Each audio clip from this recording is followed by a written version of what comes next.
এমন অভিযোগ করে আন্দোলনকারীরা বলেন, মঙ্গলবারের মধ্যে শপথ না পড়ালে আবারও কঠোর আন্দোলনে নামবেন তারা। 24 ঘন্টার ভিতরে ইরশাদকে যদি ঢাকার মেয়র হিসাবে শপথ পড়ানো না হয়, তাহলে আমরা কঠিন থেকে কঠিনতর আন্দোলনে চলে যাব।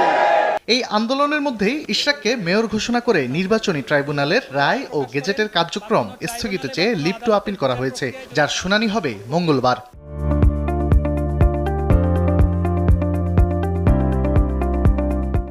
রায়ের বিরুদ্ধে মহামান্য আপিল বিভাগে civil petition for leave to appeal দায়ের করেছি।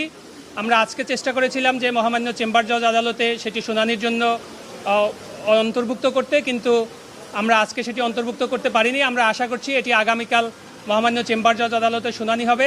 এদিকে সোমবারের মধ্যে শপথ পড়াতে স্থানীয় সরকার মন্ত্রণালয়কে আইনি নোটিশ পাঠিয়েছেন ইশরাক।